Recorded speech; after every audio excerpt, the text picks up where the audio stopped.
काउंटेशन start होगा 5 second बाद। Start. मैं इस विधेयक पर चर्चा में भाग लेने वाले सभी सदस्यों का आभारी हूं। मैं मंत्री जी का भी उनकी सूझबूझ भरे भाषण के लिए आभारी हूं। जैसा कि मैंने यह विधेयक पेश करते समय ही स्पष्ट किया था कि इस बात से कोई सकता कि हमारी सरकार गरीबी हटाने के लिए और देश में बेरोजगारी हटाने के लिए प्रयत्नशील है। यह एक वास्तविकता है। इन वर्षों में भारत ने जो प्रगति की है उससे कोई इनकार नहीं कर सकता। 1947 से हम भारत को देखने वाला प्रत्येक व्यक्ति इस बात से निश्चित रूप से सहमत होगा कि काफ़ी प्रगति की गई है और हमारी योजनाएं लाभकारी रही हैं। यदि कोई वास्तविकता को अनदेखी करता है तो वह ऐसा केवल राजनीतिक उद्देश्य से ही कर सकता है। विधेयक पर विचार के लिए प्रस्तुत करते समय स्वयं मैंने सरकार द्वारा बेरोजगारी दूर करने तथा गरीबी हटाने के लिए किए जा रहे विभिन्न प्रयासों का जिक्र किया था। इन प्रयासों की अवश्य सराहना की जानी चाहिए। प्रश्न यह नहीं है कि सरकार इस स्थिति के प्रति जागरूक नहीं है।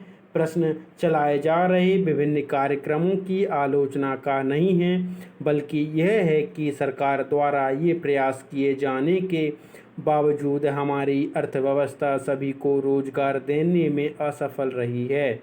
इस असफलता को दूर करने के प्रयोजन से सभी नागरिकों के लिए काम सुनिश्चित करने हेतु यह विधेयक लाया गया है। यह विधेयक प्रत्येक नागरिक को काम से इनकार करने का अधिकार देने के लिए नहीं, बल्कि सभी को काम देने के लिए है। और यदि हमारी अर्थव्यवस्था सभी को काम का अधिकार देने में असफल रहती है तो हमारे संगठित और सभ्य समाज को प्रत्येक व्यक्ति के लिए यह जिम्मेदारी मानना चाहिए। अतः इस विधेयक में वह सब कुछ होना चाहिए जिससे हम अपने समाजवादी लक्ष्य को प्राप्त कर सकें।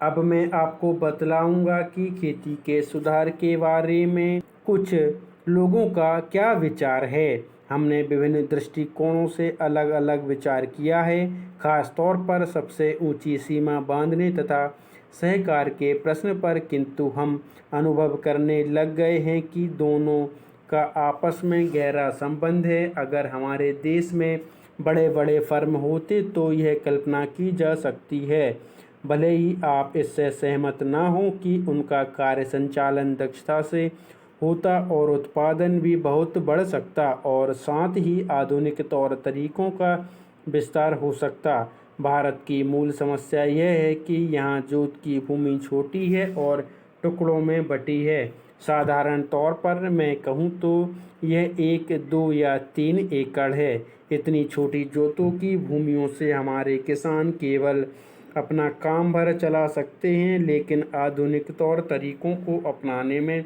बहुत कम प्रगति करेंगे। अब सबसे ऊंची सीमा बांध देने से ऐसा भी हो सकता है कि कुछ एक जो बड़े फर्म हैं उनमें काट छांट हो, जो कि प्रयोजन भी है। अगर आप चाहते हैं कि प्रगति हो और आधुनिक तौर तरीकों का प्रचलन हो, तब तो ये जो अनगिनत छोटे छोटे फर्म हैं उनको सहकारी ढंग से चलाना का लाभ उठा सकें। सहकारी ढंग से कार्य करने से मेरा मतलब है विविध प्रकार से सहयोग देना। हम सोचते हैं कि पहला कदम सहकार होना चाहिए और कर्जे के अलावा अन्य कई प्रकार से भी सहायता की जा सकती है, जैसे वस्तुओं का खरीदना और बेचना, बीज, खाद तथा इसी प्रकार की वस्तुओं को दिलाना। दूसरा कदम है धीरे धीरे बीच वाले आदमी को हटा देना। भारत कृषि प्रधान देश होने के नाते इसकी अर्थव्यवस्था कृषि पर ही निर्भर है। स्टॉप।